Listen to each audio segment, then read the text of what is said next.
আমাদের প্রেমের কথা চ্যানেলটির সকল প্রকারের পাঠ গল্প দেখতে আমাদের চ্যানেলটি সাবস্ক্রাইব করে পাশে থাকা বেল আইকনে ক্লিক করুন। আইর গিটারটা রেখে ধীরে ধীরে এগিয়ে আসে। তার চোখে প্রশান্ত ভালোবাসার ছাপ, দৃষ্টিতে গভীর আকুলতা। চারপাশের আলো আঁধারির খেলা, বাতাসে ভেসে বেড়ানো গোলাপের মৃদু স্বরূপ, সবকিছু যেন এক অদৃশ্য মায়ার জালে নোহাকে ঘিরে ফেলেছে। ঠিক তখনই আইর ধীরে হাঁটুকে বসে, তার হাতে লাল গোলাপের তোড়া, যে সে আলতো করে এগিয়ে দেয় নোহার দিকে। তার চোখের গভীরতা বলে দেয় হৃদয়ের প্রতিটি অনুভূতির ভার। কণ্ঠস্বর কোমল হয়ে আসে, যেন ভালোবাসার প্রতিটি শব্দ স্পন্দিত হয়ে ওঠে বাতাসে। আপনাকে প্রথমবার যখন দেখেছিলাম তখনই হৃদয়ের কোথাও যেন এক অদৃশ্য স্পন্দন বাজছিল। হয়তো তখন বুঝিনি, কিন্তু আজ স্পষ্ট অনুভব করি। সেই মুহূর্ত থেকেই আমার হৃদয় আপনার জন্য ব্যাকুল। সময়ের সঙ্গে সঙ্গে আপনাকে চিনতে শিখেছি, অনুভব করতে শিখেছি। আপনার হাসির মাঝে এক পৃথিবীর আলো খুঁজে পেয়েছি, আর অভিমানের মাঝে পেয়েছি ভালোবাসার গভীরতা। তারপর একদিন বুঝতে পারলাম আপনার কথা না ভেবে এক মুহূর্তও কাটে না। তখনই অনুভব করলাম আমি আপনাকে। এক মুহূর্তের জন্য আহিরের কণ্ঠস্বর থমকে যায়, হয়তো আবেগের ভারে, হয়তো ভালোবাসার তীব্রতায়। তারপর আরও গভীর ভালোবাসায় সিক্ত হয়ে সে বলে ওঠে, আমার অনুভূতি সেই নদীর মতো, যে বৃষ্টির অপেক্ষা করে না, তবুও গভীর থেকে গভীরতর হয়। আমার ভালোবাসা সেই চাঁদের মতো, যে রাতের শেষে হারিয়ে যায় না, বরং অপেক্ষায় থাকে নতুন ভোরের আলোয় ফিরে আসার জন্য। আমি চাই আমার প্রতিটি সকাল আপনার সঙ্গে শুরু হোক, প্রতিটি সন্ধ্যা কাটুক আপনার পাশে। জীবনের প্রতিটি হাসি, প্রতিটি কান্না, প্রতিটি মুহূর্ত আমি আপনার হাত ধরে পার করতে চাই। আমি চাই আমার ভালোবাসার সমস্তটুকু দিয়ে আপনাকে আগলে রাখতে, আপনাকে আপন করে পেতে চিরজীবনের জন্য। আপনার সঙ্গে কাটানো প্রতিটি মুহূর্ত আমার হৃদয়ের পাতায় চিরদিনের জন্য লেখা থাকুক। যদি ভালোবাসা কোনো কবিতা হয়, তবে আপনি তার সবচেয়ে মোহনীয় ছন্দ। যদি জীবন হয় কোনো গল্প, তবে আপনি তার সবচেয়ে মধুর অধ্যায়। হ্যাঁ নোহা, আমি আপনাকে ভালোবাসি। রাতের নীরবতা, জলজলে তারার আলোয় আর বাতাসে ভেসে বেড়ানো গোলাপের মৃদু স্বরূপ, সবকিছু যেন এক সুরেলা প্রতিধ্বনি হয়ে আবদ্ধ করেছে এই মুহূর্তটিকে। সারা রাতে তারারা একসঙ্গে নেমে আসে এই দৃশ্যের সাক্ষী হতে। বাতাস থম ধরে, পৃথিবীর নিঃশব্দ, শুধু দুটি হৃদয়ের স্পন্দন শোনা যায়। নোহা, আমি কি আমার বাকি জীবনটা আপনার সঙ্গে কাটাতে পারি? আপনি কি আমায় বিয়ে করবেন? নোহার চোখের কোণে এক ফোঁটা জল চিকচিক করে ওঠে। আহিরের চোখে অপেক্ষার আলো, কিন্তু সেই সঙ্গে লুকিয়ে থাকা এক তীব্র আবেগের চাপ। হালকা হাসি ফোটে তার ঠোঁটে। নোহা, কিছু বলুন। এত আয়োজনের পর, এত প্রস্তুতির পর, সারাদিন ধরে প্রতিটি মুহূর্ত তৈরি করতে করতে আমার কিন্তু একটু কষ্ট হচ্ছে। সকাল থেকে এত কিছু পরিকল্পনা করেছি, কিছু তো বলুন। কিন্তু নোহা চুপ করে থাকে, যেন তার হৃদয়ের গহীনে ভালোবাসার এক নিঃশব্দ ঝড় বয়ে যাচ্ছে।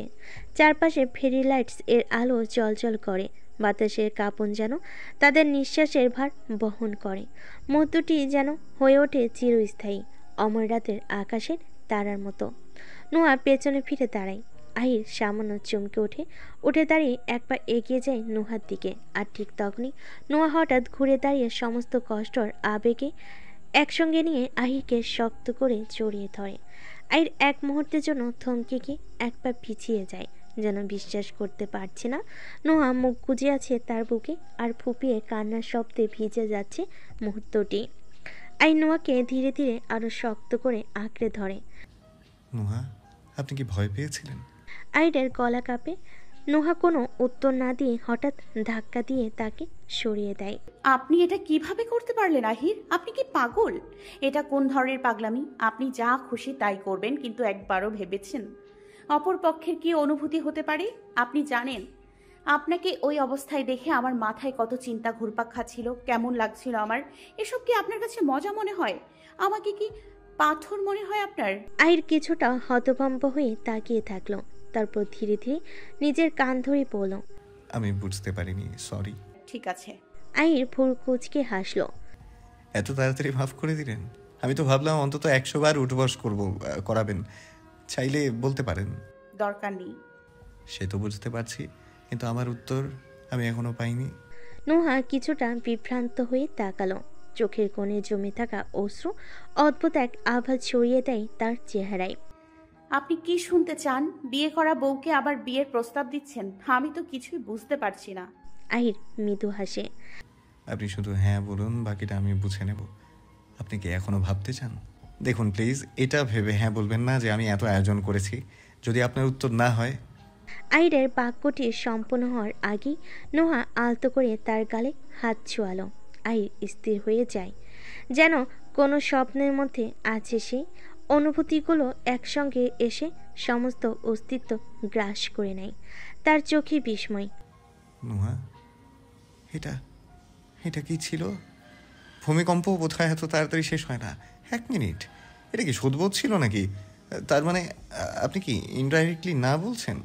আহির, আহির মৃদু হাসে, চোখে এক ধরনের গভীর মায়ার ছায়া। তারপর ধীরে ধীরে এক হাতে নোহাকে আরও একটু কাছে টেনে নেয়, এমনভাবে যেন তাকে আর কখনো হারাতে চায় না। নোহার সারা শরীর এক নিমিষেই কেঁপে ওঠে, বুকের ভেতর অজানা এক শিহরণ জাগে।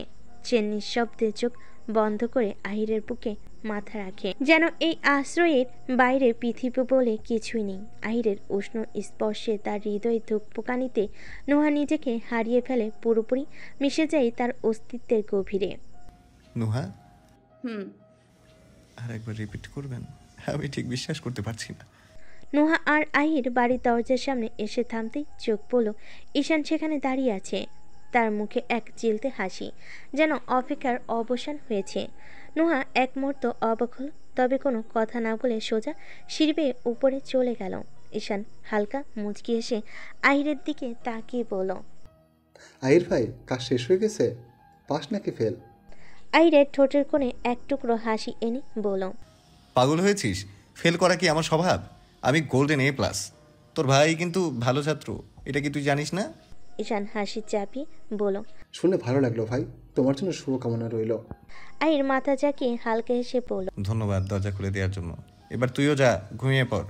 ঈশান আর কিছু না বলে হাসি মুখে বিদায় নিল। আর রাতের নীরবতা আবার নেমে এলো ঘরের আঙ্গিনায়। আহির ঘরে ঢুকে দেখলো নোহা নেই। তার দৃষ্টি ঘুরে গেল বাথরুমের দিকে। ভেতর থেকে ভেসে আসছে পানি টিপটপ শব্দ। আহির নিঃশব্দে এসে সোফায় বসলো, ক্লান্ত দেহ এলিয়ে দিল সোফায়। কিছুক্ষণ পর বাথরুমের দরজা খুলে গেল।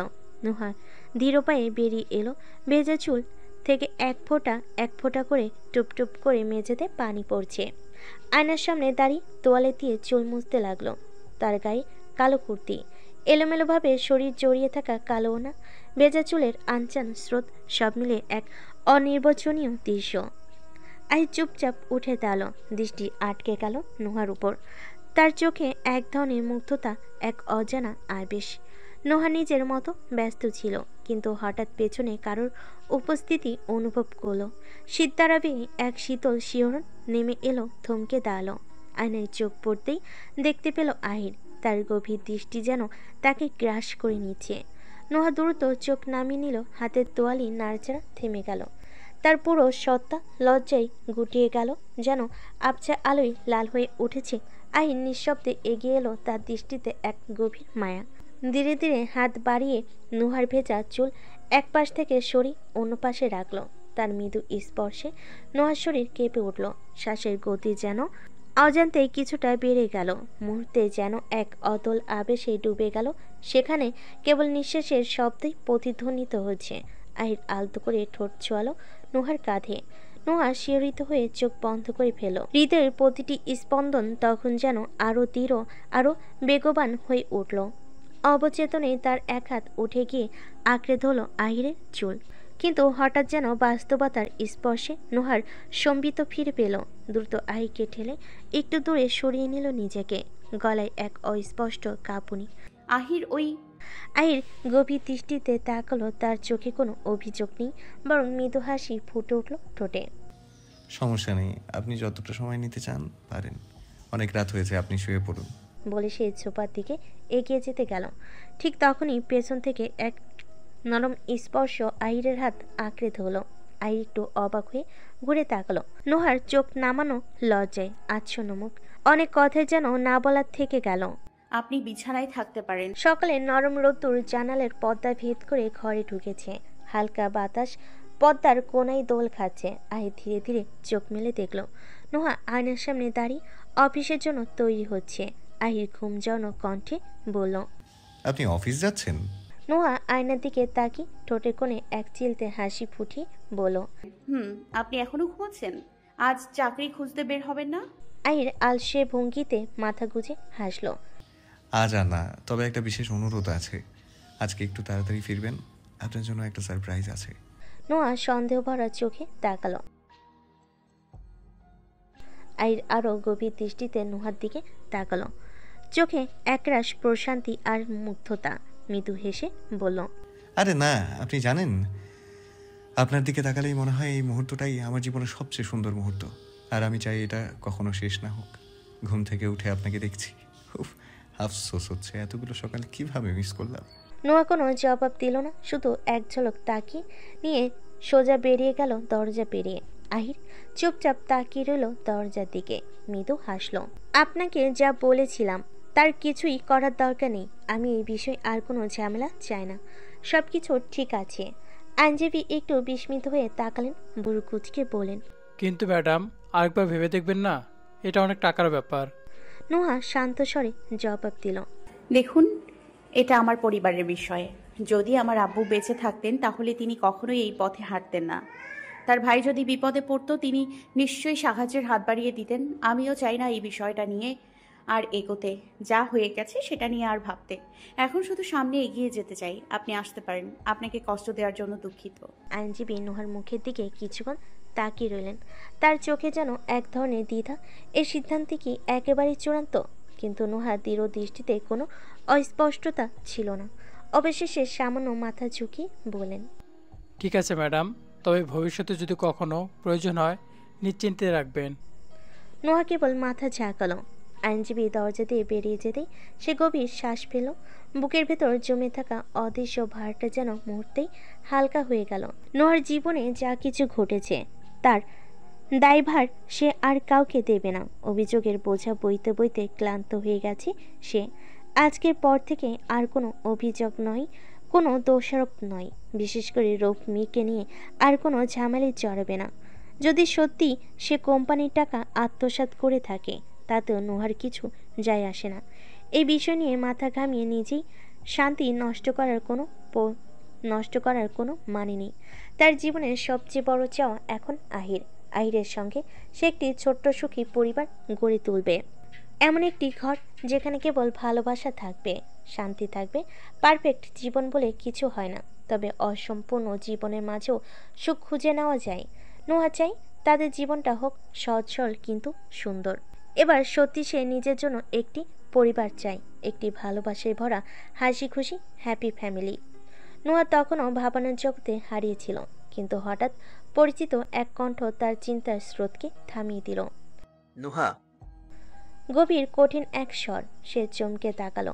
রৌফ মীর। কোনো ভনিতা না করেই তিনি কেবিনের দরজা ঠেলে ভেতরে ঢুকে এলেন। নোহা হতবাক হয়ে দাঁড়ালো। আঙ্কেল, আপনি এখানে? রৌফ মীরের চোখে প্রচণ্ড রাগের আগুন, ঠোঁটের উপহাসের এক চিলতে রেখা, কণ্ঠস্বর কঠোর অথচ ঠান্ডা। তোমার সাহস কেমন করে হয়? উকিল ডেকেছিলে, আমার নামে অভিযোগ দায়ের করতে চেয়েছিলে, আমাকে জেলে পাঠানোর পরিকল্পনা করেছিলে। হ্যাঁ, এত দূর যাওয়ার সাহস কিভাবে হলো তোমার? তিনি কিছুক্ষণ নোহার চোখের দিকে স্থির দৃষ্টিতে তাকিয়ে রইলেন, যেন বুঝতে চাইছেন তার প্রতিক্রিয়া। তারপর ধীর অথচ তীক্ষ্ণ স্বরে বলেন। তোমাকে দোষ দেব না নোহা, আসলে দোষ আমারই। তোমাকে সুযোগ দিয়েছিলাম, সেটাই ছিল আমার সবচেয়ে বড় ভুল। নোহা হতবাক হয়ে গেল, কণ্ঠ কেঁপে উঠল। আঙ্কেল, আপনি? রৌফ মীর হাত তুলে তাকে থামিয়ে দিলেন। চুপ, একদম চুপ। অনেক সহ্য করেছি, আর না। তোমাকে আগেও সাবধান করেছিলাম, কিন্তু তুমি বোঝোনি। তুমি আমার কাছে একটা চুনোপুটি মাত্র, তাই ভুলেও ছটফট করার চেষ্টা করো না। হ্যাঁ, না হলে তোমার বাবা মায়ের মতো তোমাকেও সরিয়ে দিতে আমার এক মুহূর্তও লাগবে না। বজ্রঘাতের মতো শব্দগুলো নেমে এলো নোহার মাথায়। দু চোখ হঠাৎই টলমল করে উঠল। এটা কি সত্যি? তার মা বাবার মৃত্যু স্বাভাবিক ছিল না? নোহা কাঁপা কণ্ঠে বলল। আপনি আপনি আমার মা বাবাকে সরিয়ে দিয়েছেন কেন? তাহলে তাদের মৃত্যু আসলেই স্বাভাবিক ছিল না? মানে আপনি? নোহা এই মানুষটাকে এতদিন অন্তত শ্রদ্ধার চোখে দেখেছিল। যখনই আরিফা বেগমের সঙ্গে তার ঝামেলা হতো রৌফ মীর পাশে দাঁড়াতো, অথচ সেই মানুষটাই আজ স্বীকার করেছে তিনি তার বাবা মায়ের হত্যাকারী। রোপমির উপহাস করে হেসে উঠলেন। হ্যাঁ, ঠিক ধরেছ। আমি খুন করেছিলাম তোমার বাবা মাকে, আর প্রয়োজনে তোমাকেও সরিয়ে দিতে আমার এক মুহূর্ত আমি ভাববো না। তাই এই খেলা বন্ধ করো আর বাড়ি ফিরে যাও। হ্যাঁ, আজ থেকে তোমার অফিসে আসা বন্ধ। তুমি আমার পরিবারের বউ, তুমি বাড়িতেই থাকবে। নোয়ার ভেতরে যেন আগুন জ্বলে উঠল, রাগ তত্তর করে বাড়তে লাগলো। দৃঢ় কণ্ঠে বলল, আপনার সাহস হয় কিভাবে? আপনি কেমন করে এমন করতে পারেন? উনি তো আপনার ভাই ছিলেন, এতটা নিচে নামলেন কিভাবে? আমি আপনাকে পুলিশের হাতে তুলে দিব। রোপমির চোখে এক অদ্ভুত দৃষ্টি নিয়ে তাকিয়ে রইলেন, যেন প্রতিটি প্রতিক্রিয়া গভীরভাবে পর্যবেক্ষণ করছেন। অথচ ঠান্ডা অথচ তীক্ষ্ণ স্বরে বলেন, ভুলেও এই ভুল করো না নুহা। তুমি এখনো আমাকে চিনতে পারোনি।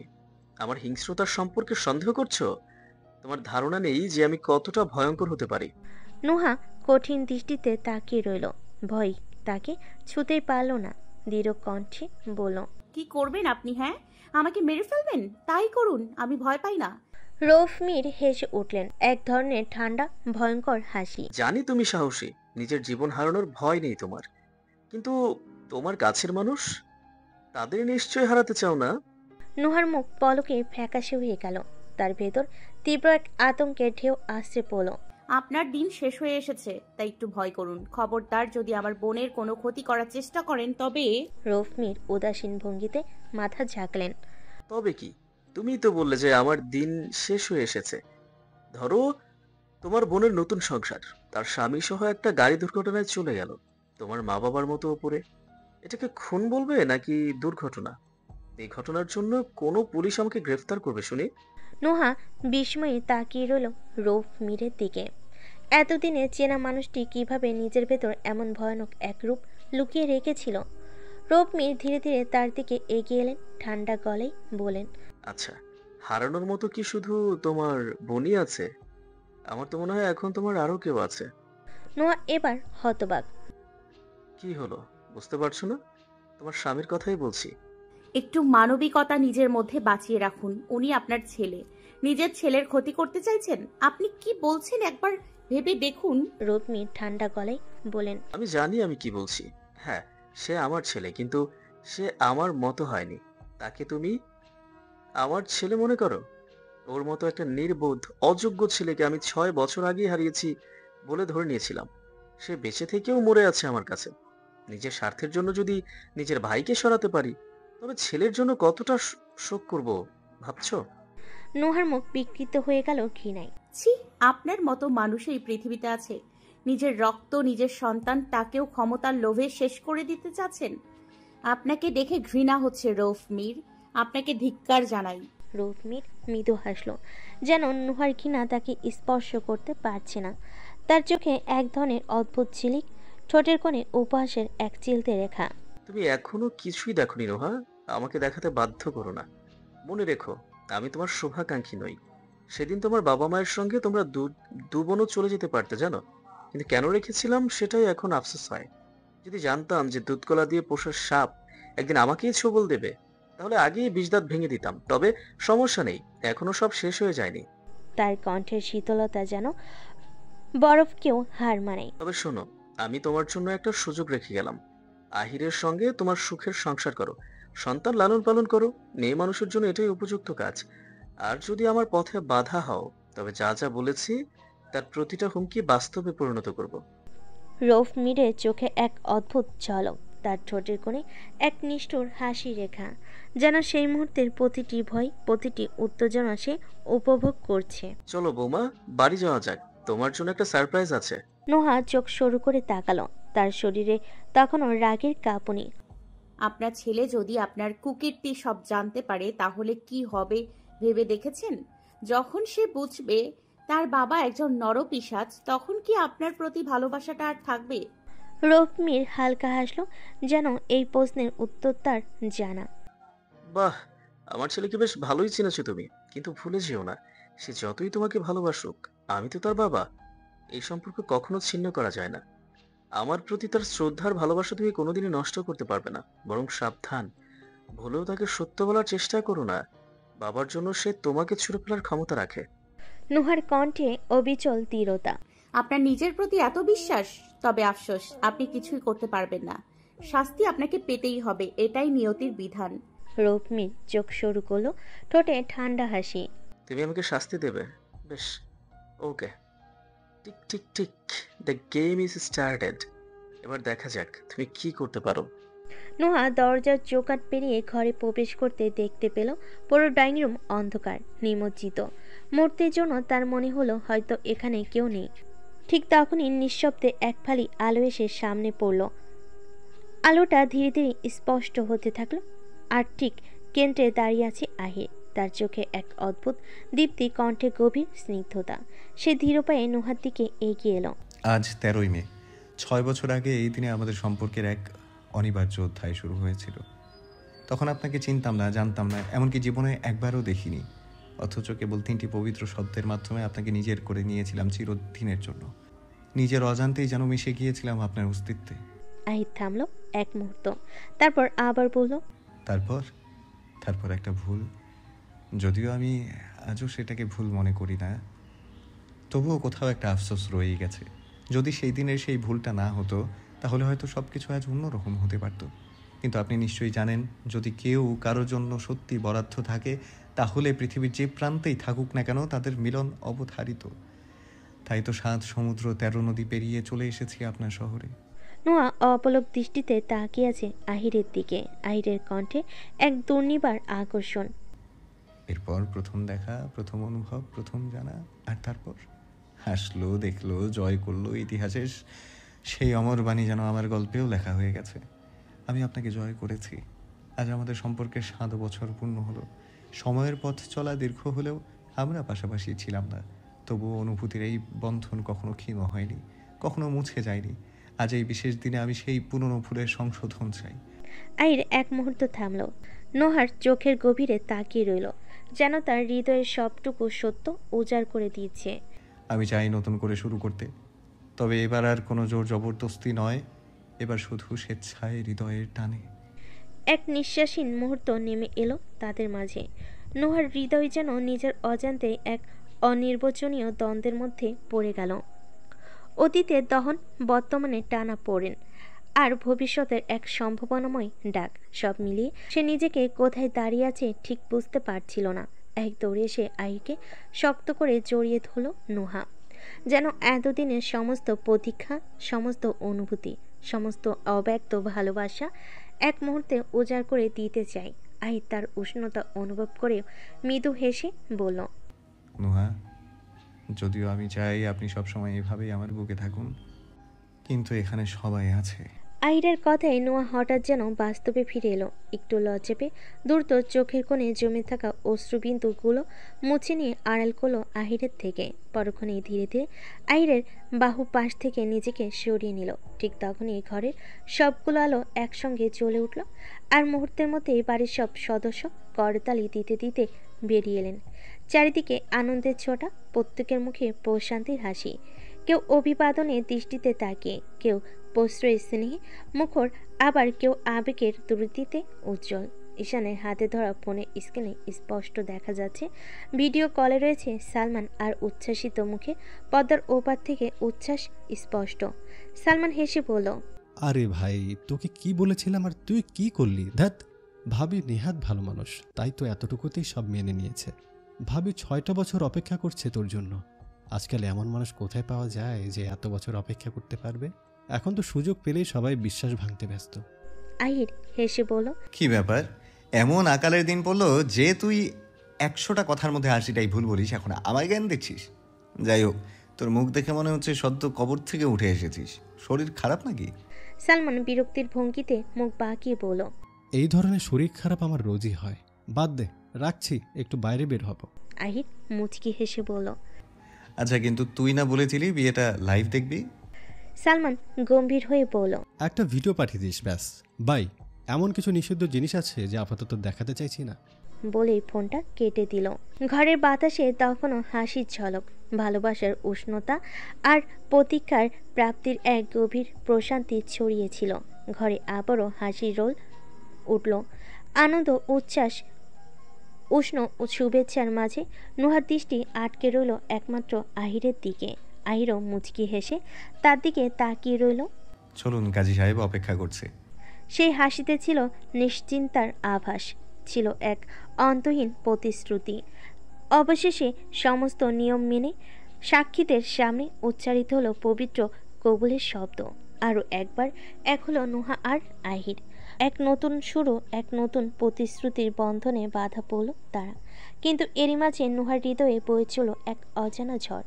তার মনে একটার পর একটা প্রশ্ন এসে ভিড় করছিল। এখন তার কি করা উচিত? সত্যি কি সে সঠিক পথে পা বাড়াচ্ছে? বারবার রফমিরের সেই ভয়ঙ্কর কথাগুলো কানে প্রতিধ্বনিত হচ্ছিল।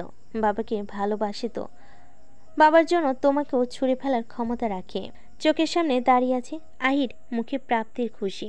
এমন একজন যে নুহাকে নিঃস্বার্থ ভালোবাসে, যা নুহা স্পষ্ট অনুভব করতে পারে। অথচ সেই মানুষটির রক্তেই প্রবাহিত হচ্ছে এক খুনির উত্তরাধিকার। আজ সে নিজেই জেনে বুঝে কবুল বলো তার বাবার খুনির ছেলেকে। আহিরের কোনো দোষ নেই, সে জানে, তবুও কেন যেন সবকিছু তার কাছে অসহনীয় লাগছে। হৃদয়ের গভীরে কোথাও একটা অস্বস্তির ছায়া গাঢ় হয়ে থাকছে। নিজের অজান্তেই মনে হচ্ছিল এই সব কিছু ঠিক হচ্ছে না। রাতের খাবার শেষ হতে না হতেই নিশি আর অননা এক প্রকার জোর করে নুহাকে সাজাতে বসালো। তাদের যুক্তি, যেহেতু আজ নুহা ও আহিরের নতুন করে বিয়ে হয়েছে, তাই সেই উপলক্ষে তাদের বাসর ঘরও সাজানো হয়েছে। আর সেই ঘরে প্রবেশের আগে নুহাকে সত্যিকারের এক নববধূর সাজে সাজানো হবে। নুহা প্রথমে আপত্তি করলেও শেষ পর্যন্ত তাদের আবেগের সামনে হার মানল। একে একে অলংকার পরানো হলো, লাল শাড়ির ভাঁজ ঠিক করা হলো, খোপায় গুজে দেওয়া হলো সুগন্ধি ফুল। আয়নার সামনে দাঁড়িয়ে থাকা নুহাকে দেখে নিশি অভিভূত হয়ে পড়ল। আহির ভাইয়া তো আজ চোখই ফেরাতে পারবে না।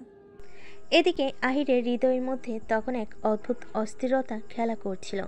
নুহাকে বউ সাজে কেমন লাগবে? এমনি তো শাড়ি পরলেই তার দৃষ্টি আটকে যায়, আর আজ যদি চোখের সামনে বধূ বেশি দেখে তাহলে তো জ্ঞান হারিয়ে ফেলবে। কল্পনায় ভেসে উঠল নুহার মুখ, নিজের মনে নিজেই হেসে উঠল আহির। পরক্ষণে মাথায় হালকা একটা চড় দিয়ে নিজেই নিজেকে বলল, আহির, এভাবে দুর্বল হলে চলবে না। না, তবে ছোটখাটো একটা হার্ট অ্যাটাক বোধহয় হয়ে যাবে, তাতে অবশ্য ক্ষতি নেই। অপেক্ষা প্রহর শেষে আহির যখন কক্ষের দরজার চৌকাট পেরোলো, তখনই ঘরের মধ্যে এক অদ্ভুত নীরবতা অনুভব করলো। কোথাও যেন নুহার অস্তিত্ব নেই। কিছুটা হতবাক হয়ে চারপাশে তাকালো সে। সযত্নে সাজানো বিছানার উপর দৃষ্টি পড়তেই এক টুকরো কাগজ চোখে পড়ল, এক টুকরো চিরকুট। আহিরের বুকের মাঝে হঠাৎ এক অজানা আশঙ্কা দোলা দিল। দ্রুত চিরকুটটি তুলে নিয়ে খুলল। পরিচিত হাতে লেখা দেখে মুহূর্তেই থমকে গেল তার হৃদস্পন্দন। আজ থেকে 7 বছর আগে এই দিনেই আপনি আপনার সদ্য বিবাহিত স্ত্রীকে বাসর ঘরে রেখে চলে গিয়েছিলেন, আর ফিরলেন 6 বছর পর। তাই আজ সেই একই কাজ আমিও করলাম। আপনার সঙ্গে আমার ঠিক 6 বছর পর দেখা হবে। আহির হঠাৎ করে অনুভব করলো পেছন থেকে দুটি নরম হাত শক্ত করে তাকে জড়িয়ে ধরেছে। বুকের কাছাকাছি এক মৃদু স্পর্শ, উষ্ণ নিঃশ্বাসের আভাস তার পিঠ ছুঁয়ে যাচ্ছে। মুহূর্তের জন্য থমকে গেল সে, কিন্তু ঠিক পর মুহূর্তেই বুঝতে পারল এই স্পর্শ, এই উষ্ণতা, এই ঘনিষ্ঠতা নুহা। আহিরের ঠোঁট কাঁপল, সামান্য গলায় অভিমানের এক অনুকরণ বেজে উঠল। আপনি না চলে গিয়েছিলেন, 6 বছর পর ফিরে আসার কথা ছিল, তাই না? নুহা তবু সেভাবেই চুপচাপ দাঁড়িয়ে রইল, মুখে এক রহস্যময় হাসির রেখা। যেন এই অভিমান, এই অভিযোগ তার জানা গল্পেরই অংশ। মৃদু স্বরে বলল, আহির। আহির কোনো উত্তর দিল না। নুহা আবারও বলল, আপনি কি রাগ করেছেন? আহির এক দীর্ঘশ্বাস ফেল, যেন বুকের ভেতর জমে থাকা কথাগুলো পথ খুঁজছে বেরিয়ে আসার। না তো নুহা, আমি। কিন্তু তার বাক্য শেষ হওয়ার আগে নুহা হঠাৎ হেসে উঠল।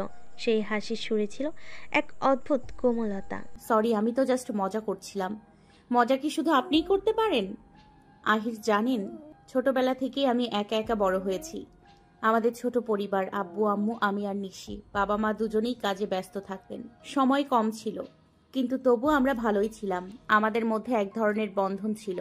কিন্তু হঠাৎ জীবনে এমন কিছু ঘটে গেল যা আমি প্রথমে বুঝতেই পারিনি। যেন সময় থমকে গেল, জীবন অন্য কোনো পথে মোড় নিল। তারপর যখন আব্বু আম্মুকে চিরদিনের জন্য হারালাম, তখন মনে হলো চারপাশের পৃথিবীটা কেবল এক শূন্যতা দিয়ে ঘেরা। প্রতিটা শব্দ, প্রতিটা স্পর্শ, প্রতিটা সম্পর্ক সবই যেন ধীরে ধীরে মুছে যেতে লাগলো। আমি একা থাকতে শিখে গেলাম, এই বাড়িতেও থাকতে চাইনি। সবকিছু ছেড়ে চলে যেতে চেয়েছিলাম, কিন্তু নিশির জন্য, দাদুমণির জন্য থেকে গিয়েছিলাম। হয়তো নিজেকেও বোঝাতে চেয়েছিলাম যে একা থাকলেও সম্পর্কের কিছু শিকড় কখনো ছেঁড়া যায় না। নোয়ার কণ্ঠের প্রতিটি শব্দ যেন গভীর এক আবেগের ছোঁয়ায় ভিজেছিল। আই শুধু শুনছিল, যেন এই কথাগুলো শুধু কথা মাত্র নয়, এগুলো নোহার অস্তিত্বেরই অংশ, যা এতদিন তার হৃদয়ে গভীরে লুকিয়েছিল। আমি ভেবেছিলাম বাকি জীবনটা একাই কাটিয়ে দিব, একা থাকাই হয়তো আমার নিয়তি। কিন্তু তারপর আপনি এলেন। শুরুতে আপনাকে সহ্যই করতে পারতাম না। মনে হতো কেন জানি আপনার উপস্থিতি আমার চারপাশের শূন্যতাকে নড়িয়ে দেয়। কিন্তু আশ্চর্যের বিষয়, আপনার চোখে আমার জন্য একবারও বিরক্তি দেখিনি। আমি কতভাবে আপনাকে অপমান করেছি, অথচ আপনি কখনো রাগ করেননি, কখনো কিছু বলেননি। মাঝে মাঝে ভাবতাম মানুষ এতটা ধৈর্যশীল হয় কিভাবে। আসলে আপনি আমার জীবনে আসা সবচেয়ে বড় আশীর্বাদ। আপনার কাছে আমি যে গুরুত্ব পেয়েছি, সেটি যেন আমার আব্বুর কাছেই পেয়েছিলাম একমাত্র। এক সময় আমার ছোট ছোট খুশিগুলোর কি অপার যত্ন নিয়েছেন আপনি। আমার আবেগগুলো বোঝার চেষ্টা করেছেন, আমাকে একা থাকতে দেননি। আপনার কি মনে হয় শুধু আপনিই আমাকে ভালোবাসেন, শুধু আমি আপনাকে মেনে নিয়েছি? না, আমি নই। আমার মন আপনাকে মেনে নিয়েছে। আমি 6 বছরের জন্য কেন 6 দিনের জন্য আপনাকে হারাতে পারবো না। আমি চাই বাকিটা জীবন শুধু আপনার সাথেই কাটাতে। আপনি আমার পৃথিবীর সবচেয়ে সুন্দর প্রাপ্তি। আপনাকে ছাড়ার প্রশ্নই আসে না। আইন এতক্ষণ নিঃশব্দে শুনছিল। তার চোখের গভীরে এক অদ্ভুত আবেগ খেলা করছিল, যা ভাষায় প্রকাশ করা কঠিন।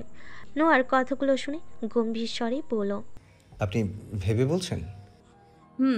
এত ভালো ছেলে কেউ হাতছাড়া করে? 6 বছরের জন্য আপনাকে ছেড়ে চলে যাব, আর আপনি যদি অন্য কাউকে বিয়ে করে ফেলেন? সত্যি করে বলুন তো, করতেন না আরেকটা বিয়ে? আইন নোহার দিকে এক ঝটকায় ঘুরে দাঁড়ালো। কোনো কিছু না বলেই তাকে শক্ত করে বুকে জড়িয়ে নিল। তার অস্তিত্বের সমস্ত উষ্ণতা দিয়ে আঁকড়ে ধরল নোহাকে, যেন এই মুহূর্তে পুরো পৃথিবীর সব উত্তর তার বুকে লুকিয়ে আছে। তারপর ধীর গভীর কণ্ঠে বলল, গ্যারেন্টি দিতে পারছি না, খুবই সেন্সিটিভ বিষয় তো, হয়তো করে ফেলতেও পারি। নোহা মুহূর্তের মুখ তুলে তাকালো, চোখ দুটো বিস্ময় বড় হয়ে গেল। আপনার পা ভেঙে ঘরে রেখে দিব। আইর হেসে বলল, তাহলে সংসার চালাবো কিভাবে? পঙ্গু স্বামী নিয়ে আপনার অসুবিধা হবে না? নোহা চোখ টিপে মুচকি হেসে বলল, আপনি তো জানেনই আপনার বউ একজন বিজনেস ওম্যান, তার ওপর শ্বশুরের টাকা পয়সার অভাব নেই। অতএব এরকম 2-4টা জামাই আমি বসিয়ে খাওয়াতে পারবো, তাও সতীন একদম না। দুজনেই একসঙ্গে হেসে উঠল, যেন সমস্ত অভিমান, দীর্ঘ প্রতীক্ষার কষ্ট, হারিয়ে যাওয়ার ভয় সব মিলে এই মুহূর্তে গলে গেল এক উষ্ণ ভালোবাসায়। আইর একটু থেমে নোহার কপালে আলতো করে ঠোঁট ছোঁয়ালো। নোহা, আপনি যদি আমার থেকে মাত্র 6 সেকেন্ড দূরে থাকেন, তাহলে সেটা আমার জন্য 6 বছরের সমান। নোহা হেসে বলল, আর কত মুগ্ধ করবেন বলুন তো? আই তার দৃষ্টি আরো গাঢ় করে বলল, আপনার মুগ্ধতার কাছে এইটুকু তো কিছুই না।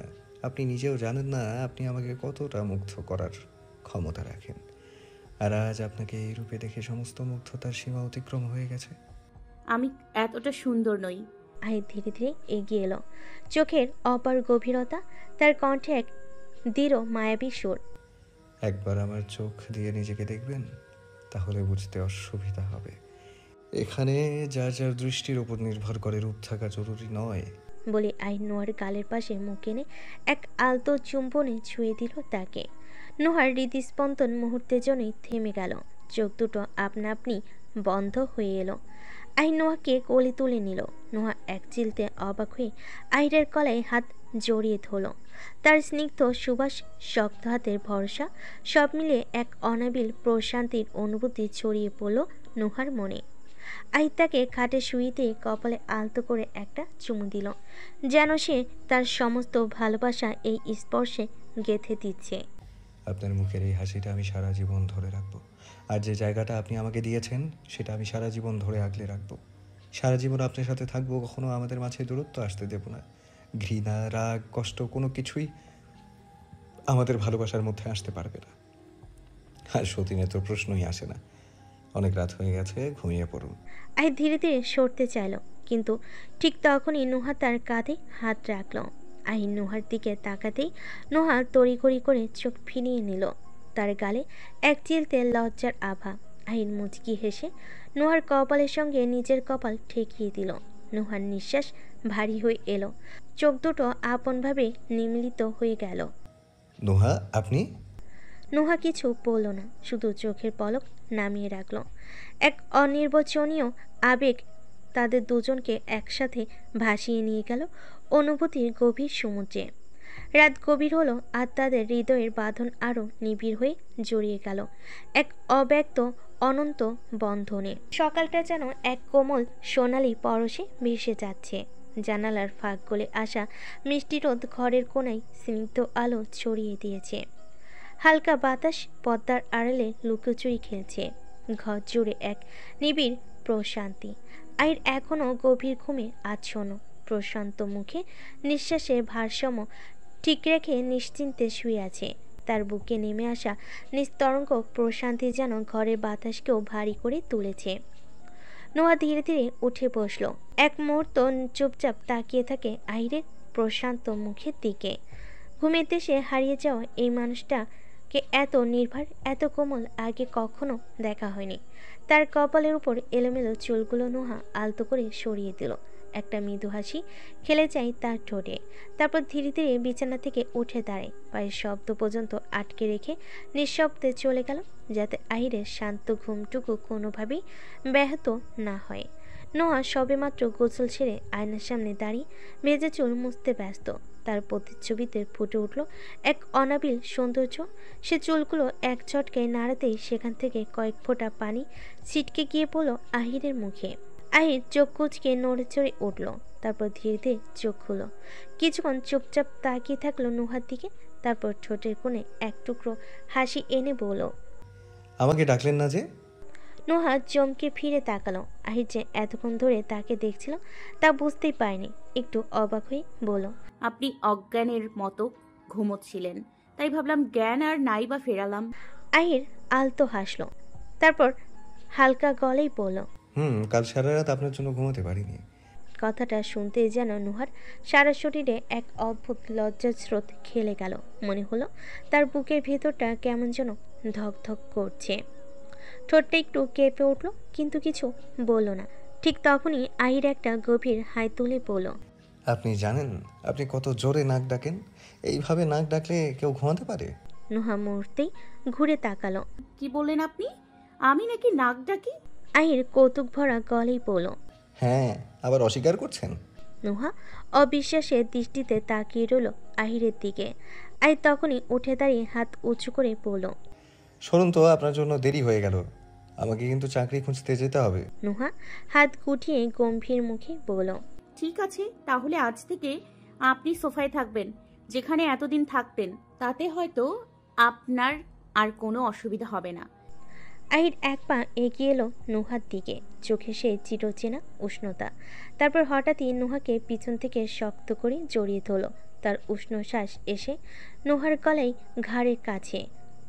আহির আলতো করে থুতনি ঠেকালো নোহার কাঁধে, কণ্ঠস্বরে একরাশ মৃদু স্নিগ্ধতা। তেমন কোনো অসুবিধা হয়নি তো? আমি তো চাই এমন অসুবিধা আমার রোজ হোক। নোহার বুকের ভেতর যেন ঝড় উঠল। কথাটা শোনা মাত্রই শরীরের সমস্ত শক্তি কোথাও যেন বিলীন হয়ে গেল।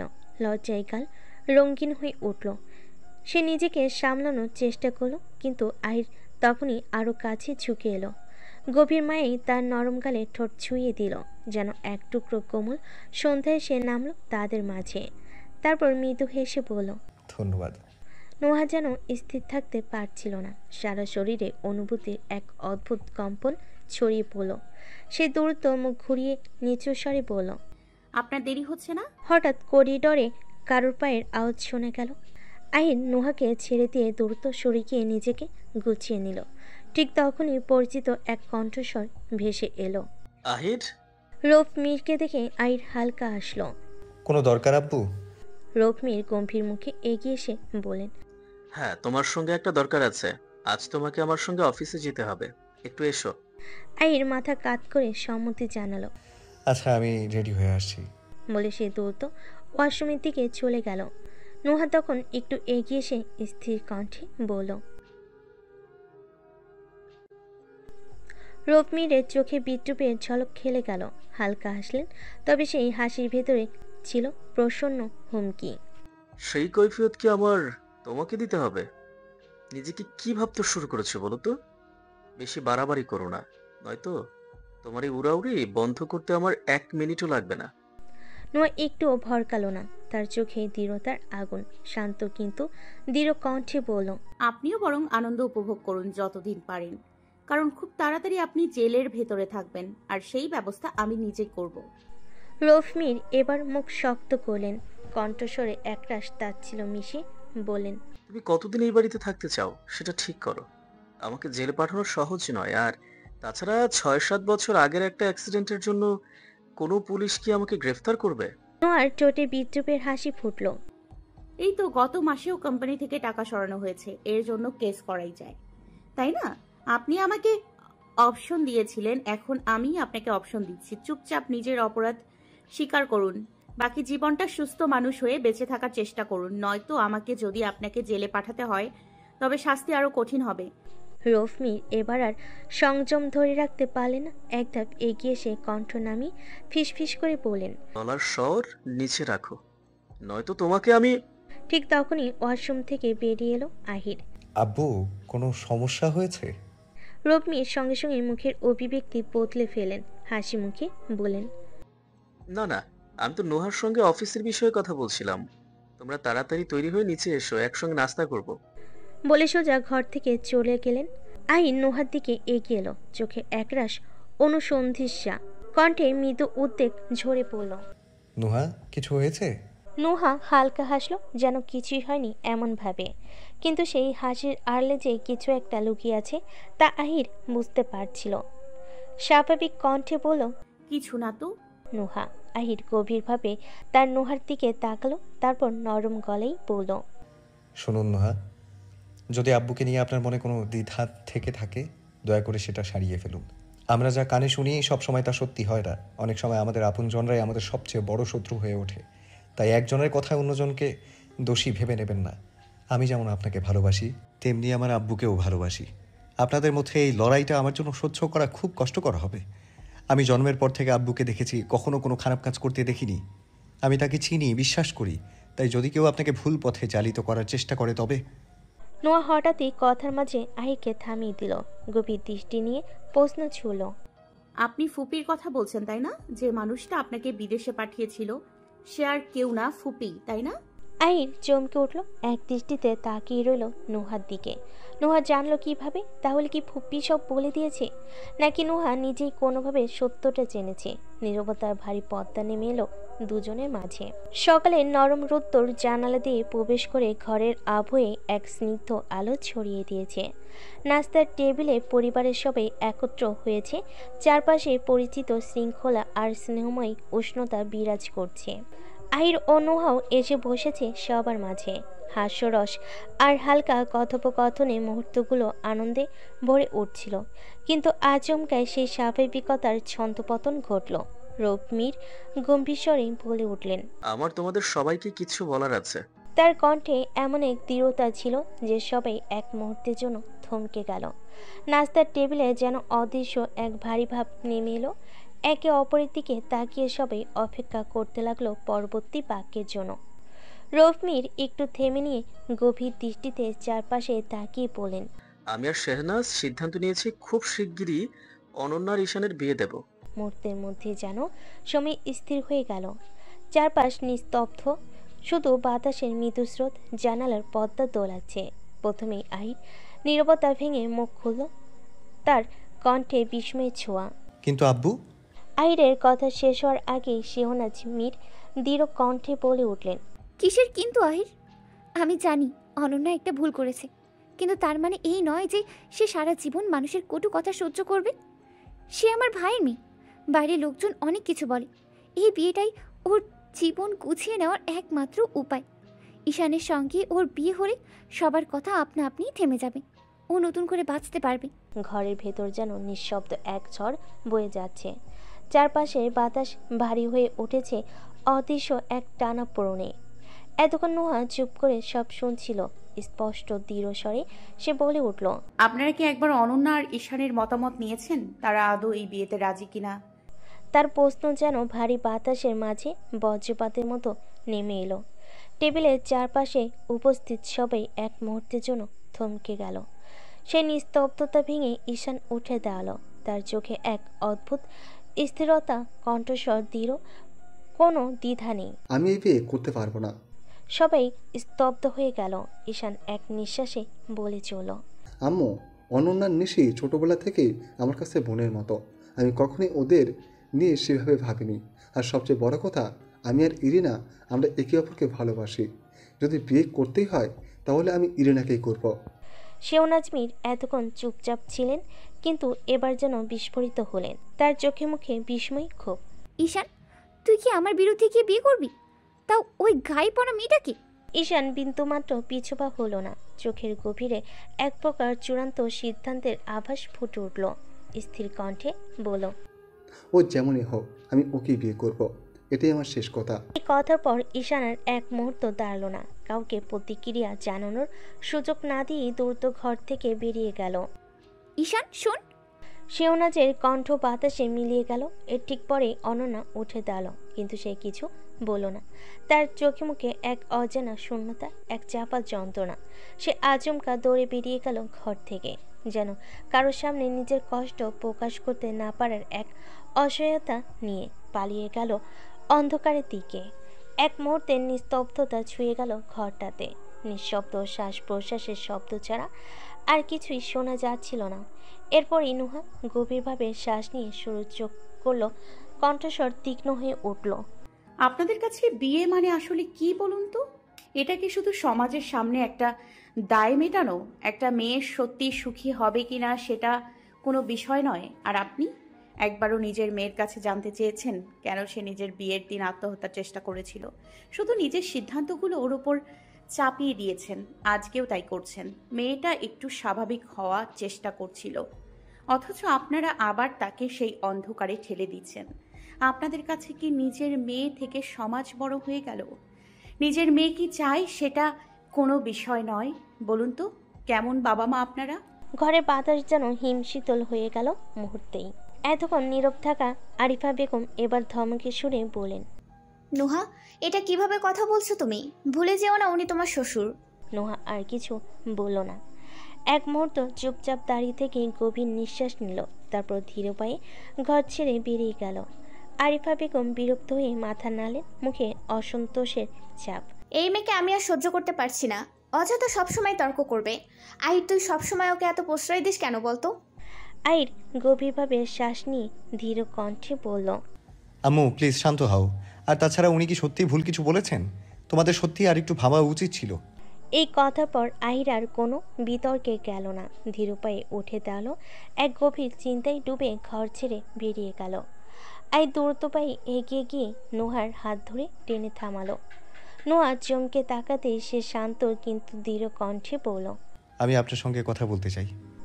নোহার চোখে জমে থাকা অভিমান আরও গাঢ় হলো। ঠোঁটের কোণে এক তীক্ষ্ণ বিদ্রুপের হাসি ফুটে উঠল। কি বলবেন? যেটা জানতে চেয়েছিলাম সেটা তো খুব সুন্দরভাবে এড়িয়ে গেলেন। বলেছিলেন ওই বিষয়ে আপনি কিছু বলবেন না, আমি যেন আর কখনো তা নিয়ে কিছু না জিজ্ঞেস করি। তাহলে এখন কি নিয়ে কথা বলতে চান? আহির দীর্ঘশ্বাস ফেল, কণ্ঠস্বরে অনুতাপের আভাস। দেখুন, আপনার রাগ করা স্বাভাবিক, এটাতে আমি কিছুই করতে পারবো না। আমি এখনও সেই বিষয়ে কিছু বলতে চাই না, কিন্তু আমি অনন্যার ব্যাপারে কথা বলতে চাই। আমার মনে হয় আপনি এমন কিছু জানেন যা আমি জানি না। এক মুহূর্ত চুপ করে থাকলো নোহা, তারপর গভীর শ্বাস নিয়ে শান্ত স্বরে বলল, অনন্যা, আপনার বোন আহির, আপনার নিজের বোন যে নিজের বিয়ের দিন আত্মহত্যা করার চেষ্টা করেছিল, একবারও মনে হয়নি তার কাছে জানতে চাওয়া উচিত কেন সে এমনটা করলো? আহিরের মুখ কঠিন হয়ে গেল, চোখের গভীরে এক অপরাধবোধের ছাপ ফুটে উঠল, কণ্ঠস্বর খানিকটা নরম হলো। ওর সেই অবস্থা দেখার পর থেকে আর সাহস পাইনি কিছু জিজ্ঞেস করতে। ভয় হয়েছিল যদি আরও ভেঙে পড়ে, সবসময় সেটাই ভেবেছি। নোহা এবার স্থির চোখে তাকালো আহিরের দিকে, এক মুহূর্ত দ্বিধা করে পড়ল, অনন্যা অন্য কাউকে ভালোবাসে। আহির বিস্ময়ে তাকিয়ে রইল, তার কণ্ঠে একরাশ হতভম্বতা। কাকে? নোহা মুখ ঘুরিয়ে নিল। সেটা আমি আপনাকে বলতে পারবো না। দেখুন নোহা, এটা আমার বোনের বিষয়, তাই এটা জানা আমার জন্য জরুরি। সেখানে আপনার এমন উত্তর আমি আশা করিনি। নোহা তখনও ভাবছিল আইকে সালমানের কথা বলা উচিত হবে কিনা। দেখুন, এই বিষয়ে আমি আপাতত আপনাকে কিছুই বলতে পারবো না। বিষয়টা একটু বোঝার চেষ্টা করুন। আইর এবার আর তর্ক করলো না। চোখে মুখে চাপার আগে চাপ স্পষ্ট হয়ে উঠল। এক নিঃশ্বাসে হাত ছেড়ে দিল, তারপর গম্ভীর মুখে বলল, ঠিক আছে, আপনার যা ভালো মনে হয়। এক মুহূর্ত নোহার দিকে তাকিয়ে দ্রুত পায়ে বাড়ির ভিতরে চলে গেল, যেন নিজের ভেতরে ঝড় সামলানোর চেষ্টা করছে।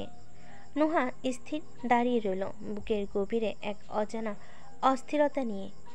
সন্ধ্যার নরম বাতাসে বয়ে যাচ্ছে আকাশের শেষ বিকেলের আলো, মৃদু হয়ে আসছে। ঈশান বেলকনিতে দাঁড়িয়ে দূরের আকাশের দিকে তাকিয়ে আছে, যেন হাজারো চিন্তা একসাথে ওকে ঘিরে ধরেছে। ঠিক তখনই পেছন থেকে আহিরের কণ্ঠ ভেসে এলো, আসবো? ঈশান হেসে ফিরে তাকালো। আরে ভাই, তোমার আবার জিজ্ঞেস করা লাগে? আই ধীরে ধীরে ঈশানের পাশে গিয়ে দাঁড়ালো, এক দৃষ্টিতে তার মুখের দিকে তাকিয়ে বলল, এত বড় একটা ঘটনা অথচ আমি কিছুই জানলাম না। কতদিন ধরে চলছে এসব? ঈশান একটু হেসে বেলকনির রেলিংকে ভর দিয়ে বলল, এখানে থাকতে ইরিনা আর আমার মধ্যে খুব ভালো বন্ধুত্ব হয়ে গিয়েছিল। ইরিনা চলে যাওয়ার পরও রোজ কথা হতো, ধীরে ধীরে সম্পর্কটা বদলে গেল। আহির মাথা নাড়িয়ে বলল, সে তো বুঝলাম, কিন্তু এখন কি ভাবছিস? ঈশান এক মুহূর্ত চুপ থেকে আকাশের দিকে তাকালো। সেভাবে কিছু ভাবিনি, দেখে কি হয়। আই ঈশানের কাঁধে হাত রেখে দৃঢ় কণ্ঠে বলল, ফুপ্পি বা আম্মুকে নিয়ে ভাবিস না, তোর ভাই তোর সাথে আছে, সব সামলে নেব আমরা একসাথে। ঈশান কিছু না বলে একগাল হাসল। সেই হাসির আড়লে যেন এক অদৃশ্য বিশ্বাসের প্রতিচ্ছবি ফুটে উঠল। আহির ঘরে ঢুকতেই দেখতে পেল নোহা আয়নার সামনে দাঁড়িয়ে চুল বেনি করছে। মৃদু আলোর ছোঁয়ায় যেন তার কালো চুল ঝলমল করে উঠছে, যেন আলো তাতে মিশে যেতে চায়। আই ধীর পায়ে এগিয়ে এসে নোহার পেছনে দাঁড়ালো। আয়নার প্রতিচ্ছবিতে দুজনের চোখ এক মুহূর্তের জন্য মিলল। নোহা ভুরু উঁচু করে বলল, কারো সাহায্য লাগলে বলতে তো পারেন। আই ঠোঁট আটসাট করে বোধ হলো। আমার কারো সাহায্যের দরকার নেই। নোহা শব্দ করে চিরুনি টেবিলে রেখে দিল, যেন নিজের খুব বুঝিয়ে দিয়েছে। তারপর চাপা তার ছেলের সুরে যোগ করলো, আমি পাগল, আমার সাহায্য আপনার কেন লাগবে? আপনার তো সাহায্য করার লোকের অভাব নেই। আইরের ঠোঁটের কোণে এক চিলতে হাসি খেলো, চোখে এক রহস্যময় দৃষ্টি। কিন্তু রাগ তো আমি করেছিলাম, আর বিরক্তি দেখাচ্ছেন আপনি। নোহা আয়নার দিকে তাকিয়ে মুচকি হাসলো, তবে সে হাসি এত নিখুঁতভাবে লুকিয়ে রাখলো যে আর কিছুই বুঝতে পারল না। তবে চোখে মুখের কঠোরতা একটু বদলায়নি। কিন্তু নোহা বুঝল এই অভিমানী চুপ থাকার মধ্যে লুকিয়ে আছে চাপা উষ্ণতা। তাই হঠাৎ করে সে নোহাকে পেছন থেকে আলতোভাবে জড়িয়ে ধরল, কাঁধে থুতনি রাখলো, গভীর এক নিঃশ্বাস নিয়ে তার চুলের গন্ধে ডুবে গেল। তারপর মৃদুস্বরে ফিসফিস করে বলল, মানতেই হবে কি দারুণ অভিনয় করছেন। নিজে রাগ ভাঙানোর চেষ্টা না করে বরং উল্টো আমাকেই রাগ দেখিয়ে মজা নিচ্ছেন। নোহা চোখ বড় বড় করে বলল, মোটেও না। আমি কথা শেষ হওয়ার আগেই আহিরের উষ্ণ স্পর্শ অনুভূত হলো তার উদরে। সেই ছোঁয়ায় যেন বিদ্যুতের ঝটকা খেলে গেল নোহার শরীরে। সমস্ত অস্তিত্ব কেঁপে উঠল, কাঁপল, কিন্তু কোনো শব্দ বেরোলো না। গলার কোথাও কথাগুলো আটকে গেল। আহির মৃদু হেসে ফিসফিস করলো, কি যেন বলছিলেন আপনি? ওই আমি। নোহা কথা শেষ করার আগেই আচমকা আহিরকে ধাক্কা দিল। আহির ভারসাম্য হারিয়ে দুজন একসঙ্গে নরম বিছানায় পড়ে গেল। নোহা প্রথমে আহিরের উপর পড়েছিল, কিন্তু মুহূর্তের মধ্যেই আহির তাকে ঘুরিয়ে নিজে তার উপরে চলে এলো। চারপাশ নিস্তব্ধ, শুধু দুজনে দ্রুত ওঠানামা করা শ্বাস বাতাসে মিশে আছে। নোহার বিস্ফোরিত চোখে লজ্জা, বিস্ময় আর এক অজানা অনুভূতির আবেশ। সে উঠে বসতে চাইল, কিন্তু আহিরের কবজিতে আলতো বাঁধন পরিয়ে তাকে থামিয়ে দিল, যেন কোনো মূল্যবান স্পর্শকাতর কিছু আঁকড়ে ধরেছে। নোহা একবার নিজেকে ছাড়িয়ে নিতে চাইল, কিন্তু আহিরের গভীর দৃষ্টি তার সমস্ত গতিরোধ গলিয়ে দিল। যেখানে প্রশ্ন আছে, দাবি আছে, অথচ কোনো শব্দ নেই। আহির, আপনি কি করছেন? সরুন। আহির একটু না নড়ে বরং মুখে আরেকটু নিচ করলো। তার উষ্ণ নিঃশ্বাস ছুঁয়ে গেল নোহার ত্বক। না সরলে কি করবেন? নোয়া কিছু বলার জন্য ঠোঁট খুলল, কিন্তু শব্দ তৈরি হওয়ার আগেই আহিরের ঠোঁট তার গলার কাছে নেমে এসে ঠোঁট ছোঁয়ালো সেখানে। প্রথমে আলতো, তারপর একটু গভীর। নোহার নিঃশ্বাস এলোমেলো হয়ে গেল, শরীর কেঁপে উঠল, চোখ বন্ধ হয়ে এলো নিজের অজান্তেই। আহিরের স্পর্শ ধীরে ধীরে নোহার অস্তিত্বে গভীর দাগ কাটতে লাগলো। শ্বাস ভারী হয়ে উঠল, তার বুকের ভেতরে অস্পষ্ট এক স্পন্দন তীব্র হতে থাকলো। আহির মুখ তুলে নিয়ে নরম গভীর এক চুম্বন রাখলো তার কপালে। এরপর একে একে নাকের পাশে, গালের কোণে ছোট ছোট চুম্বনে ভরিয়ে দিল। নোহা যেন ধীরে ধীরে গলে যেতে থাকলো সেই উষ্ণতায়। আহির এক হাতে তার ওড়নাটা সরিয়ে দিল, ওড়নাটা নরম ঢেউয়ের মতো বিছানায় পাশে পড়ে রইল। নোহা, চোখ খুলতেই নোহা দেখল আহির গভীর দৃষ্টিতে তাকিয়ে আছে। সেই চোখে বিস্ময়, সংকোচ আর এক অজানা আকুলতা খেলা করছে। মুহূর্তের জন্যই চারপাশের সবকিছু শূন্য হয়ে গেল, শুধু তাদের হৃদয়ের স্পন্দন একে অপরের মাঝে হারিয়ে যেতে থাকলো। স্নিগ্ধ সূর্যের আলো তখনও পুরোপুরি ফোটেনি, চারপাশে এক মায়াবী নীরবতা। ঠিক সেই মুহূর্তেই আহিরের ঘুম ভাঙল এক অপ্রত্যাশিত শব্দে, ফোনের রিংটোন। সে ধীর চোখে তাকিয়ে দেখল নোহা তার বুকে গভীর ঘুমে মগ্ন, যেন পুরো পৃথিবী থেকে বিচ্ছিন্ন হয়ে আছে। তার প্রশান্ত মুখের দিকে তাকিয়ে আহিরের ঠোঁটের কোণে এক মৃদু হাসি খেলে গেল। এক হাতে দ্রুত ফোনটা তুলে নিল, যেন নোহার ঘুমে কোনো ব্যাঘাত না ঘটে। রিসিভ করতেই ও পাশ থেকে সালমানের কণ্ঠ ভেসে এলো। আহির? সালমান, তুই কি জানিস না এখনো বাংলাদেশে সকাল হয়নি? এটা ফোন করার সময়। সালমান বিরক্ত স্বরে বলল। আগে পুরো কথা শুনবি তো আমার, আমি এখন বাংলাদেশে আছি। আহির কিছুটা অবাক হলো, বলল, তুই এখানে কি করছিস? সেসব পরে বলবো। ইরিনা আমাকে জোর করে নিয়ে এসেছে, কিন্তু সমস্যা হলো এয়ারপোর্ট থেকে গাড়িটা নিয়ে বের হয়েছিলাম, সেটা মাঝপথে নষ্ট হয়ে গেছে। এমন একটা জায়গায় আছি যেখানে গাড়িই পাচ্ছি না। তোর বাড়ি থেকে খুব একটা দূরে নয়, একটু এগিয়ে আসতে পারবি? আহির দ্রুত একবার নোহার দিকে তাকিয়ে বলল, ঠিক আছে, তুই অপেক্ষা কর, আমি আসছি, বেশি সময় লাগবে না। নোহা ধীর পায়ে নিচে নামলো। রান্নাঘরে প্রবেশ করতে দেখতে পেল আরিফা বেগম ব্যস্ত সময় কাটাচ্ছেন। রান্নার কাজে তিনি বরাবরই নিখুঁত, তবুও আজ যেন কিছুটা অস্বস্তি বোধ করছেন, কারণ রমা আজ নেই। রমা প্রতিদিন তার কাজে সাহায্য করেন। নোহা কাছে গিয়ে দাঁড়াতেই আরিফা বেগম পেছন ফিরে তাকালেন। তোমার কিছু দরকার? না, আপনার কোনো সাহায্য লাগলে বলুন, আমি করে দিচ্ছি। ঠিক তখনই দরজার কলিং বেল বেজে উঠল। রান্না থামিয়ে আরিফা বেগম তাকালেন দরজার দিকে। এখন আবার কে এলো? মাথার ঘাম মুছতে মুছতে বলেন, আচ্ছা, তুমি এই তরকারিটা একটু নাড়ো, আমি দেখে আসছি। মনে হচ্ছে সবজিওয়ালা চাচা টাকা নিতে এসেছেন। নোহা চোলার সামনে গিয়ে দাঁড়ালো। আরিফা বেগম দরজা খুলতে দেখতে পেলেন এক অপরিচিত ব্যক্তির সামনে দাঁড়িয়ে। রাউফ মীর আছেন? হ্যাঁ, উনি ওপরে আছেন। আপনি আমাকে বলতে পারেন, আমি ওনার স্ত্রী। লোকটি একটি খাম বাড়িয়ে দিল। এটা ওনাকে দিয়ে দেবেন। আরিফা বেগম খামটি নিয়ে দরজা বন্ধ করলেন। ঠিক তখনই বাইরে গাড়ির শব্দ ভেসে এলো। কিছুক্ষণ পর দরজা ঠেলে ঘরে ঢুকলো আহির, সালমান আর ইরিনা। মাত্র কয়েক সেকেন্ডের মধ্যেই ইরিনা যেন বাতাসে বেগে ছুটে এলো নোহার দিকে। নোহা কিছু বোঝার আগেই ইরিনা শক্ত করে জড়িয়ে ধরল, উত্তেজিত কণ্ঠে জানতে চাইল, কেমন আছো? নোহা একটু হেসে বলল, ভালো। তবে আপনারা হঠাৎ, মানে আমি তো জানতামই না যে আপনারা আসবেন। গম্ভীর মুখে একপাশে দাঁড়িয়ে থাকা সালমান ধীর গলায় বলল, আসলে ইরিনার ব্রেনে হঠাৎ গন্ডগোল দেখা গিয়েছে, তাই কিছু না জানিয়ে চলে আসতে হলো। নোয়া চমকে তাকালো ইরিনার দিকে, কিন্তু মেয়েটি তখনও আগের মতোই হাসছিল। আর তুই এখান থেকে যাওয়ার পর থেকে যে অদ্ভুত আচরণ করছিস, সেটা নিয়ে আমি কিছু বলেছি? সালমান কিছু বলার আগেই আহির পাশ থেকে বলল, হয়েছে ভাই, চুপ কর তোরা, আগে উপরে চল, ফ্রেশ হয়ে নে, তারপর বাকিটা বলা যাবে। সকালবেলা পুরো পরিবার খাবার টেবিলে বসে আছে, চারপাশে চাপা নীরবতা, কিন্তু সেই নীরবতার আড়ালে যেন এক অদৃশ্য উত্তেজনার কাজ চলছে। সবাই অপেক্ষায়, যেন কোনো গুরুত্বপূর্ণ সিদ্ধান্তের মুহূর্ত এসে গেছে। রৌফমির গম্ভীর স্বরে নীরবতা ভঙ্গ করলেন। ঈশান আমাদের তোমাদের সম্পর্কের কথা বলেছে ইরিনা। অনেক ভেবে দেখলাম, এই সম্পর্ক নিয়ে আমার আপত্তি নেই। জীবনের সিদ্ধান্ত নেওয়ার অধিকার আছে ওর, ওর যা ভালো লাগে সেটাই হওয়া উচিত। শেওনাজ মীর বিস্মিত কণ্ঠে বলে উঠলেন, ভাইজান এসব কি বলছো?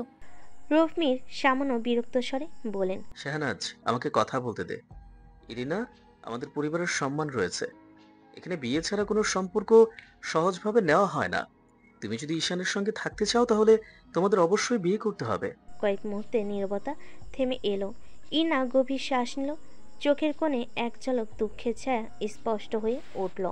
আঙ্কেল, আমি আমার বাবা মায়ের একমাত্র মেয়ে। আমার একটা ভাই ছিল, কিন্তু একটা দুর্ঘটনায় আমরা তাকে হারিয়েছি অনেক বছর আগে। ঈশানের সঙ্গে আমার সম্পর্কের কথা জানার পর বাবা মা কিছুতেই রাজি হয়নি। তারা চান আমি সারা জীবন তাদের কাছেই থাকি। দেশের বাইরে গিয়ে কাউকে বিয়ে করা তারা মেনে নিতে পারেননি। তাই বাধ্য হয়ে আমি বাড়ি ছেড়ে এসেছি। এখন যদি আপনারা আমাদের সম্পর্ক মেনে নেন তাহলে আমি বিয়েতে রাজি, কিন্তু যদি আমাকে গ্রহণ করতে না পারেন তাহলে কালই দেশে ফিরে যাব। শেওনাজ মীর এবার কঠিন স্বরে বলেন, সেটাই করো বাছা। ঈশান আমার একমাত্র ছেলে, আমি এভাবেই ওর বিয়ে মেনে নিতে পারি না। চারপাশটা থমথমে হয়ে উঠল। ঈশান হঠাৎ চেয়ার ছেড়ে উঠে দাঁড়ালো। তার কণ্ঠে তীব্র প্রতিবাদের ঝাঁজ। আম্মু, অনেক হয়েছে। আমি আগেও বলেছি আমি ইরিনাকে বিয়ে করব, আর আজও সেটাই বলছি। তোমার মানা বা না মানা আমার কিছু যায় আসে না। যদি আমার সিদ্ধান্ত মেনে না নাও তাহলে আমি বাড়ি ছেড়ে চলে যাব। শেওনাজ মীর ধমকের স্বরে বলেন, ঈশান, মাথা খারাপ হয়েছে তোর? রূপমীর এক মুহূর্ত চারপাশে তাকিয়ে নীরব রইলেন। তারপর দৃঢ় স্বরে বলেন, ঠিক আছে, তাহলে সবাই প্রস্তুতি নাও। যত দ্রুত সম্ভব ঈশান আর ইরিনার বিয়ে হবে। আহির, তুমি আর বাকির আয়োজন শুরু করো। সিদ্ধান্তটা যেন মুহূর্তের মধ্যেই পুরো পরিবেশ বদলে দিল। কেউ বিস্মিত অস্বস্তিতে, আবার কেউ মৃদু হাসির আড়ালে লুকিয়ে ফেল নিজের অনুভূতি। এই ঘোষণার পরও ঘর জুড়ে এক অদ্ভুত নীরবতা বিরাজ করছে। রূপমীর হাতঘড়ির দিকে তাকিয়ে বলেন, আমার অফিসে দেরি হয়ে যাচ্ছে, আমি চললাম। তোমরা এনজয় করো। সালমান মৃদু হেসে বলল, ধন্যবাদ আঙ্কেল, আপনি সত্যিই অসাধারণ একজন মানুষ। ঠিক তখনই আরিফা বেগম কিছু মনে করে বলেন, শুনুন, আজ সকালে আপনার নামে একটা খাম এসেছে, আমি ঘরে রেখে দিয়েছি। রূপমীর ভুরু কুঁচকে তাকালেন। খাম? ফিরে এসে দেখবো।